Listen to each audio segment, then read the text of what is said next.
Selamat sore dan salam sejahtera untuk kita semua. Yang selamat rekan-rekan pers, Karohumas. Sore ini seperti biasa saya akan menyampaikan mengenai update COVID-19 di Jawa Barat. Dan sebelumnya saya perkenalkan, saat ini saya ditemani oleh Pak Heri. Beliau adalah Kepala Dinas Perhubungan Provinsi Jawa Barat. Ya, dengan sekarang mungkin sudah mulai dirasakan nih, lalu lintas sudah mulai ramai, nanti bisa ditanyakan ke Pak Heri dan beliau akan menjelaskan kebijakan-kebijakan barangkali di bidang transportasi umum. Ya. Saudara sekalian, sebelum sampai kepada angka progres daripada data COVID-19 Jawa Barat, ada beberapa hal yang perlu saya sampaikan, juga ada pertanyaan-pertanyaan dari rekan-rekan wartawan. Yang pertama ini masih mengenai tes ya, tes masif yang dilakukan di Jawa Barat, baik itu melalui swab test ya, PCR, ataupun dengan RDT ya, dengan rapid diagnostic test gitu. Jadi untuk dimaklumi bahwa standar WHO untuk swab test itu adalah 0,1% dari populasi. Artinya jika penduduk Jawa Barat kurang lebih 50 juta, ya berarti ini ada di angka 50.000 swab test. Dan untuk dimaklumi, sampai dengan hari ini kita sudah melakukan sebanyak 60.389 PCR. Kemudian di samping itu, ya, bahwa walaupun swab test ini melampaui target, tapi kita masih terus melakukan swab test ini ya, karena dengan begitu nanti peta daripada COVID-19 ini bisa lebih diketahui secara detail. Ya. Kemudian untuk rapid test standar optimalnya itu 0,6% dari populasinya seperti yang dilakukan di Korea. Ya. Berarti kalau 0,6% itu rapid test kita ada di angka 300.000. Nah, untuk rapid test ini kita baru mencapai saat ini di 148.789 tes RDT. Ya. Berarti masih kurang 152.000 dan ini masih kedepannya masih terus berlanjut ya. Dan mudah-mudahan nanti peta seperti yang tadi saya katakan bisa lebih terdetailkan lagi dan kita lebih bisa melokalisir ya siapa-siapa yang memang perlu dilokalisir gerakannya gitu ya.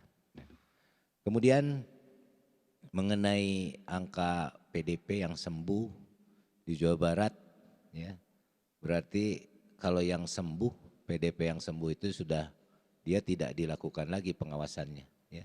Artinya dia sudah lewat masa inkubasinya, sudah lepas pengawasan dan per hari ini nanti juga saya sebutkan ini masih ada sebanyak 1.240 yang dalam pengawasan ya, dari totalnya ada 8.403. Kemudian yang kembali ke tadi ke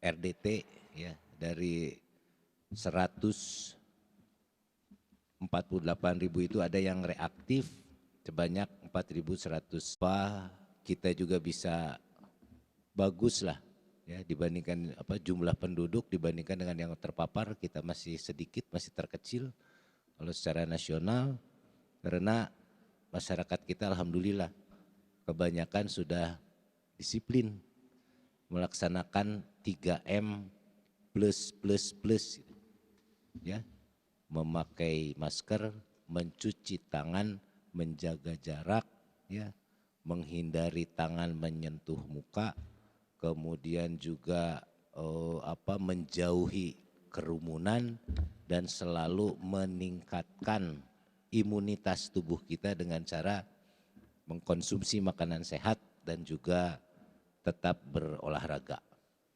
Saudara sekalian, kemudian ada lagi pertanyaan mengenai insentif bagi tenaga kesehatan karena proses administrasinya juga cukup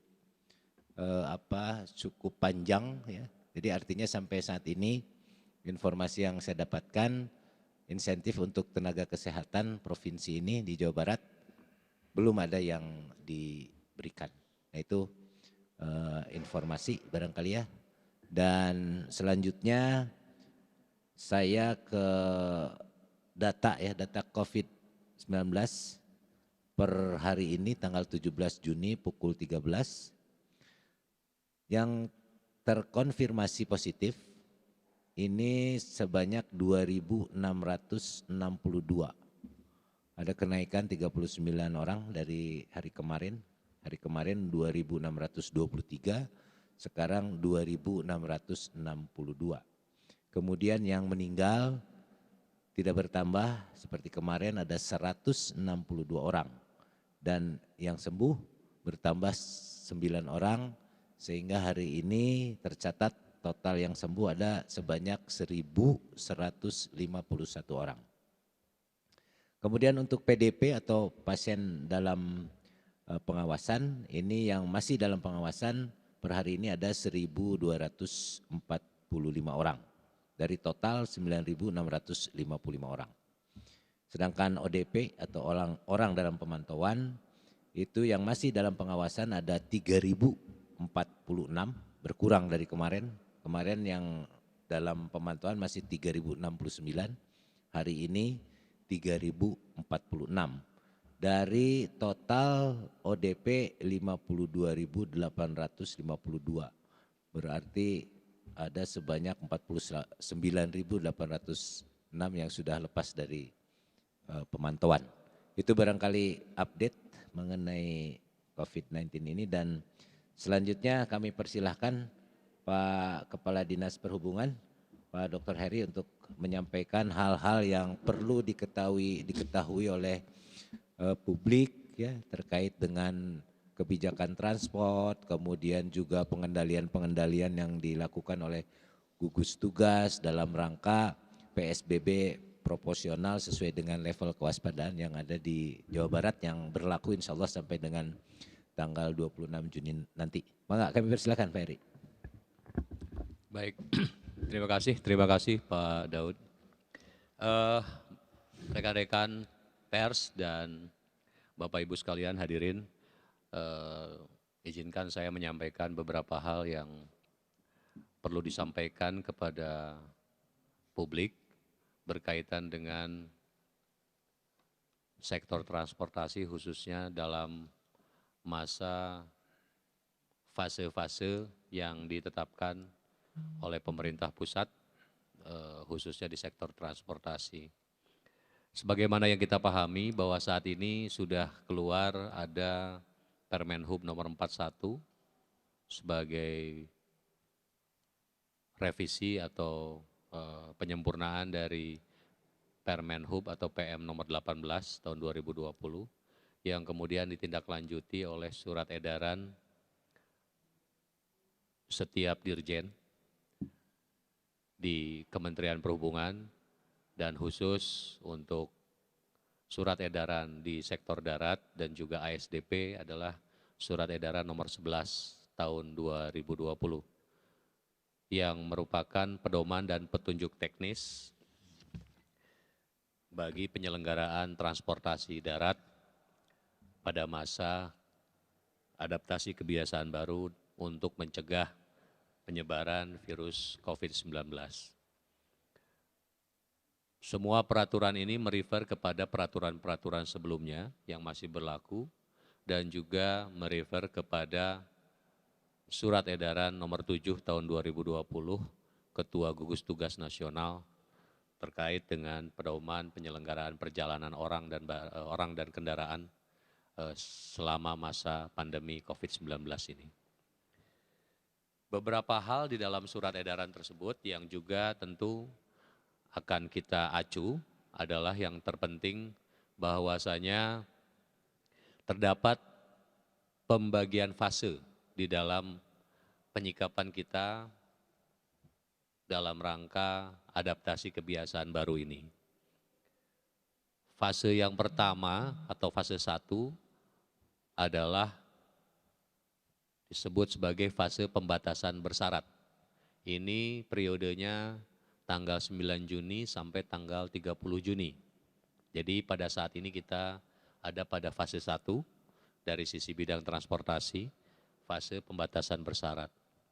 Kemudian nanti fase 2 adalah fase masa pemulihan atau penyebaran yang terkendali. Itu dari tanggal 1 Juli sampai tanggal 31 Juli. Kemudian fase yang terakhir, fase yang ketiga adalah fase kebiasaan baru atau fase new normal dari tanggal 1 Agustus sampai tanggal 31 Agustus. Fase apa saja fase-fase yang dimaksud tadi, baik fase 1, 2, dan 3, ini juga dibatasi dengan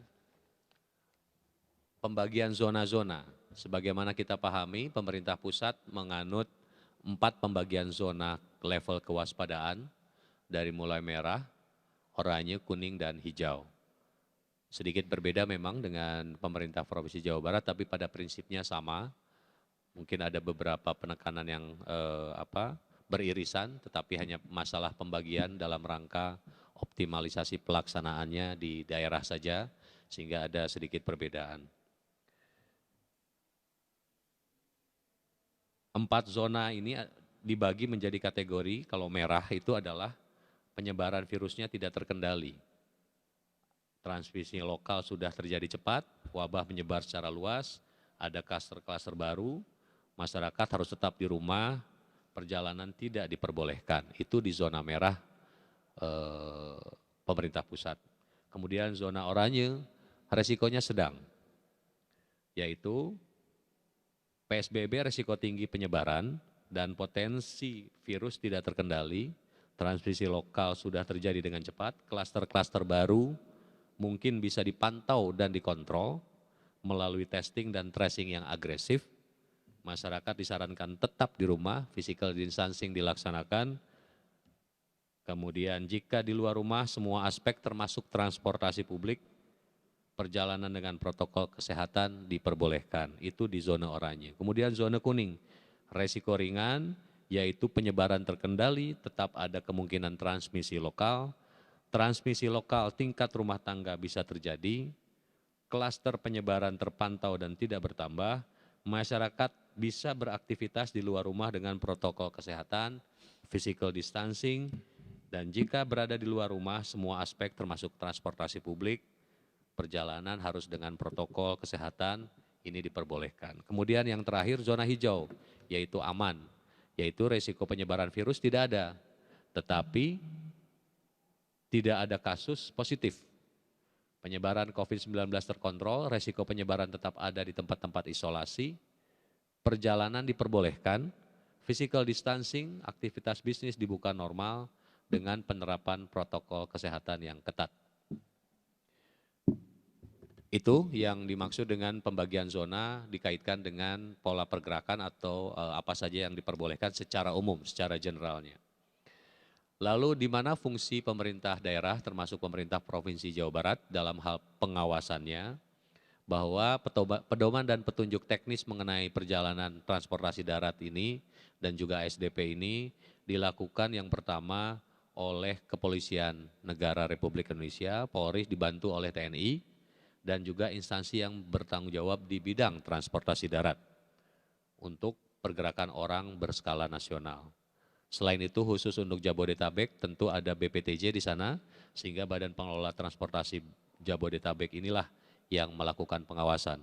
Kemudian juga ada BPTD di setiap provinsi termasuk di Jawa Barat, dan juga oleh pemerintah daerah. Jadi pemerintah daerah termasuk Provinsi Jawa Barat melakukan pengawasan terhadap pelaksanaan pedoman dan juknis di sektor transportasi ini. Kemudian hal lain yang perlu disampaikan Bapak Ibu yang kami hormati, bahwasanya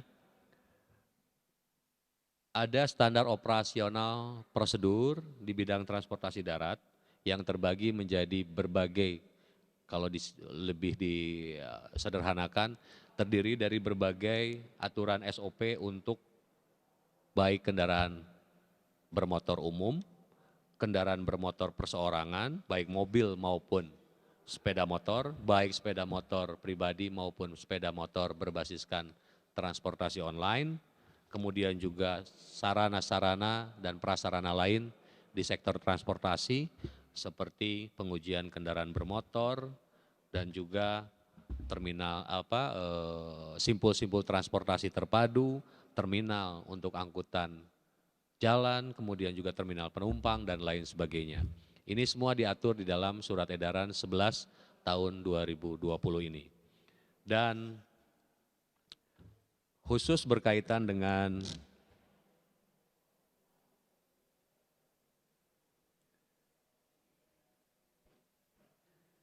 pengaturan penggunaan transportasi pada masa AKB berkaitan dengan kendaraan roda 2 berbasiskan online atau transportasi umum berbasiskan online roda 2 atau ojol yang seperti kita kenal. Berdasarkan surat edaran nomor 11 ini, pada kategori-kategori tertentu, yaitu kategori oranye dan kategori hijau dan kategori kuning memang sudah diperkenankan untuk mengangkut penumpang selain mengangkut barang. Akan tetapi terdapat berbagai persyaratan-persyaratan yang harus dipenuhi oleh operator. Yang pertama, untuk zona hijau.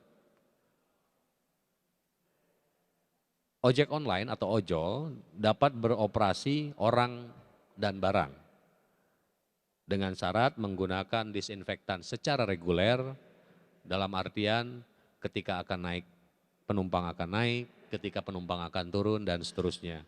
Kemudian pengemudi secara reguler dilakukan rapid test oleh pihak operator. Kemudian pengemudi harus dilengkapi dengan berbagai tadi yang disampaikan oleh Pak Daud terkait dengan masker, sarung tangan, hand sanitizer, jaket atau pakaian lengan panjang, menggunakan helm, dan pembayarannya non-tunai. Jadi tidak diperkenankan kembali untuk meskipun di zona hijau menggunakan pembayaran tunai. Kemudian selain itu untuk zona kuning peraturannya sama, persyaratannya ada penggunaan disinfektan secara reguler, pengemudi secara reguler dilakukan rapid test, tetapi ada tambahannya yaitu disediakan penyekat. Jadi disediakan penyekat dan juga harus membawa helm sendiri. Jadi untuk zona hijau maupun zona kuning meskipun diperkenankan mengangkut barang, maka harus menggunakan helm sendiri bagi penumpang ojol. Jadi tidak menggunakan helm yang disediakan oleh pihak mitra atau pihak operator begitu. Jadi ini persyaratan yang harus dipenuhi. Untuk khusus zona kuning, berbeda sedikit dengan zona hijau, juga harus ada penyekat antara penumpang dan pengemudi. Itu yang persyaratan-persyaratan yang harus dipenuhi oleh pihak operator dan juga oleh pihak mitra. Dan pada surat edaran ini dan juga ketentuan-ketentuan teknis lainnya, bagaimana bentuk penyekat dan lain sebagainya sudah diatur melalui Kementerian Perhubungan, Sekyu, Dirjen Perhubungan Darat. Kemudian ada pertanyaan juga berkaitan dengan bagaimana dengan Bodebek, wilayah Jawa Barat yang ada di Bogor-Bogor, Depok, dan Bekasi-Bekasi. Beberapa waktu yang lalu kami juga mendapatkan pertanyaan dari publik. Pak Gubernur Jawa Barat dari sisi kebijakan secara umum menyampaikan bahwa kebijakan PSBB termasuk sektor transportasi untuk Bodebek harus mirroring dengan kebijakan DKI Jakarta. Sehingga ada kesatuan sinergi kesamaan langkah dalam kebijakannya, yang mana pergerakan manusia, pergerakan orang dan barang serta pergerakan kendaraannya menjadi satu kesatuan dengan DKI Jakarta tidak bisa dipungkiri. Oleh karenanya ada pertanyaan ketika di DKI sudah mulai diperkenankan waktu itu mengangkut orang begitu. Sebelum surat edaran ini keluar, kami menyampaikan bahwa kebijakan di pemerintah Provinsi Jawa Barat, sebagaimana di dalam pergubnya disampaikan, berbeda dengan DKI, harus mempertimbangkan dan mengoperasionalkannya di level kota kabupaten. Sehingga peraturan wali kota dan bupatilah yang menjadi kata akhir sebagai operasionalisasi dari kebijakan-kebijakan sektor transportasi. Termasuk di dalamnya adalah ojol. Dan pada saat itu Bodebek masih mengaspirasikan kepada kami setelah kami koordinasikan untuk tetap tidak mengangkut penumpang. Meskipun surat edaran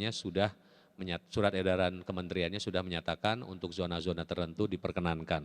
Sehingga kata akhirnya tetap ada di tingkat daerah dan dalam hal ini kalau Provinsi Jawa Barat maka ada di kota kabupatennya. Kenapa? Ada pertimbangan teknis yang dapat kami sampaikan dalam kesempatan yang baik ini adalah pihak aplikator sudah mampu melakukan segregasi, melakukan geofencing di dalam kartografi aplikasinya untuk membatasi sampai per kelurahan bahkan per RW untuk DKI Jakarta. Sehingga aplikasi tidak akan melayani penumpang dan menurunkan penumpang di wilayah-wilayah tertentu yang dianggap beresiko tinggi atau merah, hitam, dan seterusnya. Itu sudah dikomunikasikan oleh pihak aplikator dengan DKI Jakarta. Tetapi untuk di wilayah Bodebek dan juga wilayah Jawa Barat yang lain, hal ini belum dilakukan. Oleh karenanya, pada saat ini sementara memang masih berlaku surat dari pemerintah Provinsi Jawa Barat, Sekyu Dinas Perhubungan Jawa Barat kepada aplikator untuk mematikan menu mengangkut penumpangnya sampai khususnya di Bodebek sampai ada kesepakatan dan juga kondisi yang sama dengan DKI di wilayah Bodebek. Untuk wilayah Jawa Barat yang lain kita akan mengikuti ketentuan yang sebagaimana dikeluarkan melalui surat edaran nomor 11 ini. Sehingga untuk wilayah hijau dan kuning diperkenankan mengangkut penumpang dengan persyaratan-persyaratan ketat tadi. Kemudian berkaitan dengan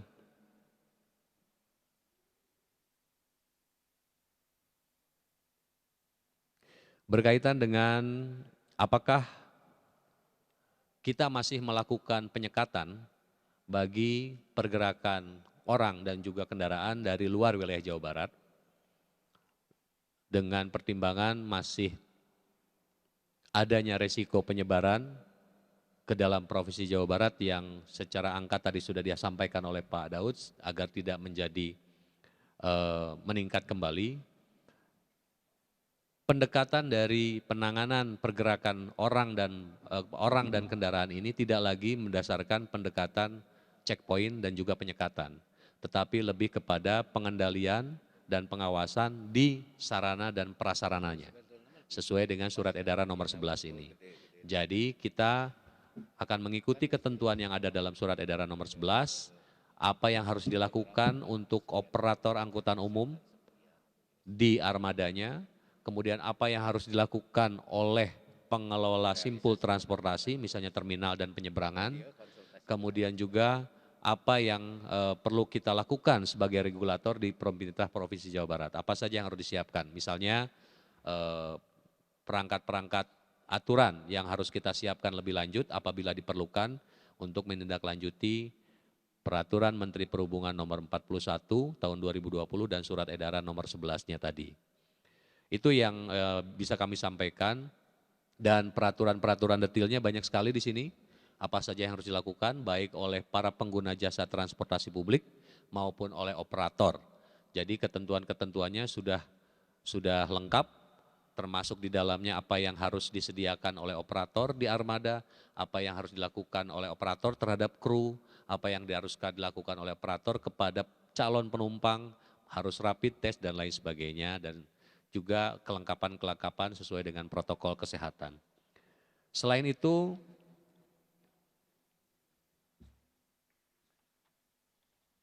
juga dapat kami sampaikan bahwa ada perlakuan-perlakuan pergerakan orang dan kendaraan dengan transportasi darat pada masa AKB ini dari zona-zona yang berbeda.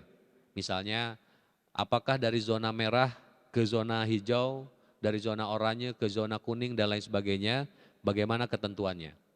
Maka secara prinsip ketentuannya mengikuti ketentuan kondisi yang terburuk. Dalam artian begini, asalnya dari zona merah, tujuannya zona merah maka pasti zona merah yang digunakan ketentuannya. Asalnya zona merah, masuk ke zona hijau maka ketentuan zona merah yang digunakan. Asalnya dari zona oranye masuk ke zona kuning maka ketentuan zona oranye yang digunakan. Kemudian zona kuning ke zona hijau maka ketentuan zona kuning yang digunakan. Jadi mengikuti kondisi zona yang terburuk persyaratannya.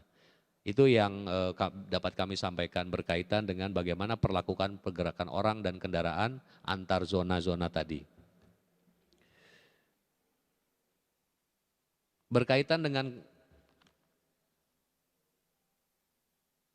bagaimana terkait dengan load factor atau kapasitas yang diizinkan dari setiap pergerakan angkutan umum, angkutan kendaraan pribadi dan angkutan barang dan lain sebagainya. Surat edaran nomor 11 ini juga mengatur berdasarkan masing-masing fase. Pada saat ini kita ada di fase 1, load factor maksimumnya adalah 70%. Fase 2 juga 70%, tapi nanti fase 3 itu 85%.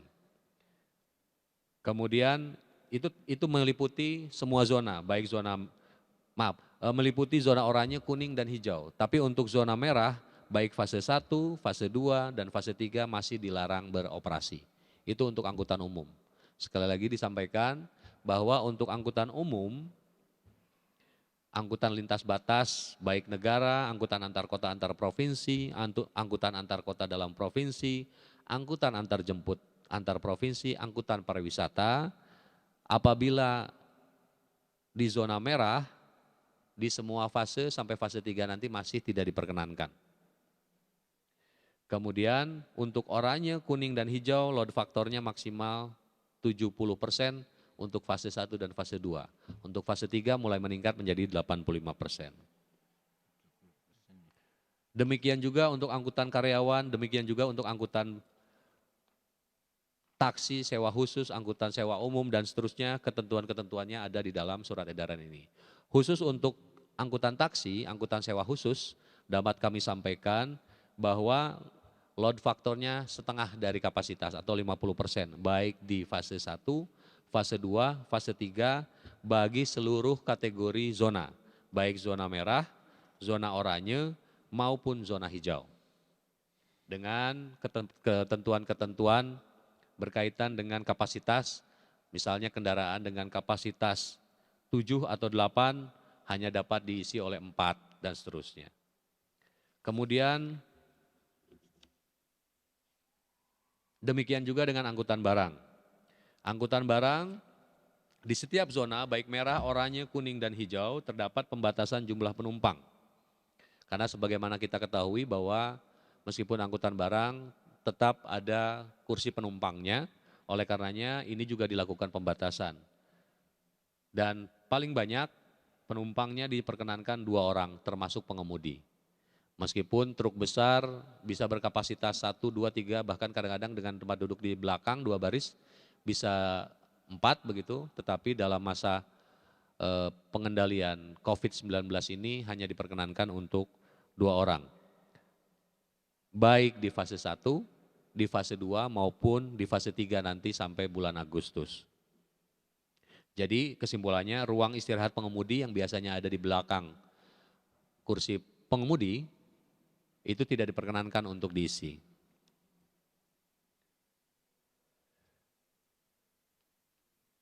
Demikian juga ada pengaturan untuk kendaraan bermotor perseorangan.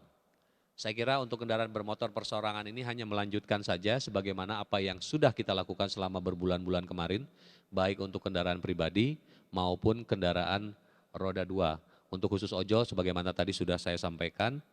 Kemudian hal yang lain yang dapat kami sampaikan adalah berkaitan dengan gugus tugas subdivisi sterilisasi fasilitas publik yang mana Dinas Perhubungan Provinsi Jawa Barat sebagai koordinator subdivisi sterilisasi, kita sudah melakukan sterilisasi di 5 kabupaten kota, di 5 kabupaten kota yang sudah ditetapkan sebagai yang memiliki kelurahan-kelurahan yang perlu dilakukan PSBM. Termasuk di dalamnya di Kota Cimahi, kemudian di Kabupaten Bandung Barat, di Kabupaten Bandung, di Kabupaten Subang. Dan kemudian kemarin di Tasikmalaya tidak jadi kita selenggarakan dikarenakan memang sudah ada kebijakan baru yang tidak melakukan kegiatan sterilisasi fasilitas publik. Sterilisasi fasilitas publik ini juga akan dilakukan terus, khususnya kepada kelurahan-kelurahan yang pada perjalanannya nanti masih terdapat kasus-kasus baru, atau juga untuk fasilitas publik lainnya, baik yang terkait dengan sektor transportasi, di simpul-simpul transportasi seperti terminal, pelabuhan dan lain sebagainya, kemudian juga di fasilitas-fasilitas publik seperti restoran, perbelanjaan, hotel, dan lain sebagainya. Saya kira itu sementara yang dapat kami sampaikan. Terima kasih atas perhatiannya. Billahi taufik walhidayah. Wassalamualaikum warahmatullahi wabarakatuh. Waalaikumsalam warahmatullahi wabarakatuh. Terima kasih Pak Heri. Saya kira cukup lengkap ya. Jadi yang jelas kebijakan-kebijakan yang dikeluarkan baik di masa PSBB maupun sekarang ada kebijakan yang terbaru dari pemerintah pusat ya terkait dengan adaptasi kebiasaan baru, semuanya masih tetap mengacu kepada protokol kesehatan, utamanya yang 3 tadi gitu ya, yang 3M tadi, tetap pakai masker, kemudian mencuci tangan, kemudian juga menjaga jarak ya, tadi ada pembatasan penumpang dan sebagainya ya. Kemudian yang terakhir barangkali dari saya tidak akan bosan untuk menghimbau tetap 3M plus ya. Jangan lupa memakai masker, mencuci tangan pakai sabun di air yang mengalir, kemudian menjaga jarak, kemudian menghindarkan tangan kita menyentuh muka kalau kita belum yakin tangan kita bersih. Kemudian juga kita menjauhi kerumunan karena COVID-19 ini adalah penyakit kerumunan. Dan yang ketiga tetap kita menjaga imun tubuh kita dengan mengkonsumsi makanan sehat dan berolahraga. Dan yang paling penting dari semuanya itu kita semua tetap istighfar, bertaubat dan juga berdoa kepada Allah Subhanahu wa taala supaya musibah ini segera lenyap dari muka bumi ini. Amin. Itu saja barangkali sore ini. Terima kasih. Billahi taufiq wal hidayah. Assalamualaikum warahmatullahi wabarakatuh.